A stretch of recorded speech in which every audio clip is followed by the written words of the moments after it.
You mentioned there about helping people find their voices. You're helping people find also authenticity and confidence. Can you help us define, or what is your definition of authenticity, and what is your definition of confidence? Hmm. The the authenticity piece is kind of the most amorphous piece of what I do and what I do when I work with people. And one of the biggest things, the confidence and the authenticity are so closely connected because my clients have to be confident in who they are. They have to know who they are in order to feel comfortable sharing it with others and showing themselves to others. To me, when it comes to authenticity in public speaking, my biggest goal with folks is to make it clear to them. My cat is joining us now. Okay. For me, authenticity, the goal of authenticity when I'm working with clients is making them realize that they don't have to present like anybody else. When we think historically about what a leader looks and sounds like, there's a very specific image often that comes into our heads, and that truly was the case until 50, 60, 70 years ago. um, we have historically had white male leaders, but now things theoretically are moving more towards having a more diverse pool of leadership. And so talking to my clients and telling them that the things that are special about you, the things that are different about you, the stuff that maybe you've always felt self-conscious about is actually what is going to make you stand out and be interesting and be memorable. um, Being authentically yourself can be like leaning into your sense of humor or your vulnerability, or I have wacky different pairs of glasses that I like to wear. I love a big gaudy earring. And so being willing to step out in that rather than just wearing the same beige suit that everybody else might have or something like that. So that's part of it. And that authenticity, accepting your difference, accepting that you're not going to be able to convincingly sound like anybody other than you, and that that's okay, that's an asset, is a huge part of building up the confidence piece. Because a lot of times people come in with low confidence on presenting and public speaking because they aren't what they've always seen. We talk about that a lot now, right? How visibility, seeing somebody who looks like you in a position of power, in a position, in a leadership position, makes it feel like it's possible for you.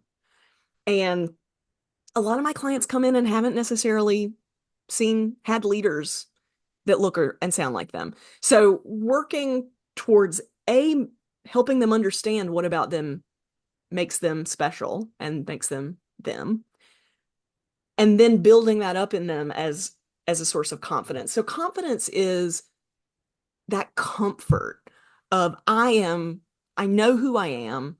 I know, and it's multifaceted with presenting because it's A, I know who I am and I'm comfortable with that.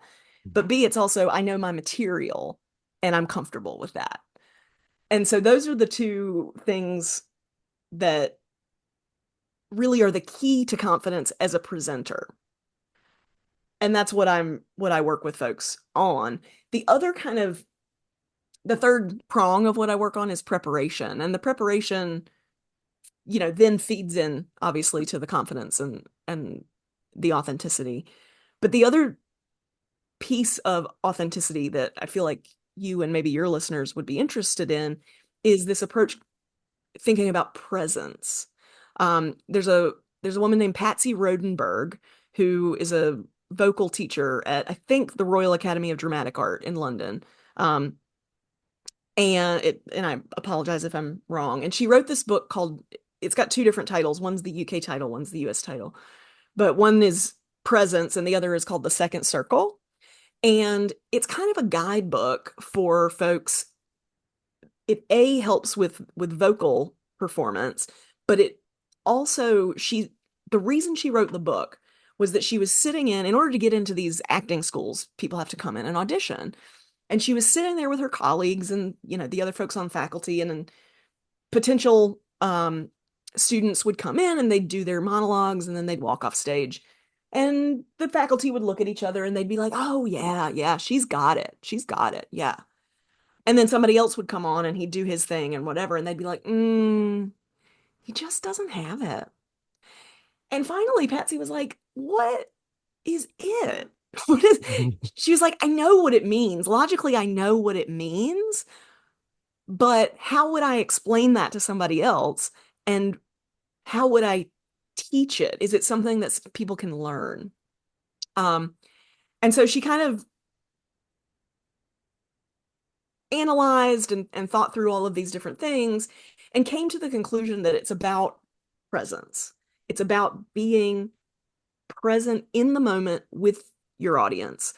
Um, and she came up with the 3 circles. So the first circle is, if we think about it, I'm going to say it's the introverted circle, but we know that that's not true because we know that introverts aren't, just necessarily shy, quiet folks. I'm an introvert, but you've got the first circle, which we might think of as introverts. And in that case, your energy is focused inwards.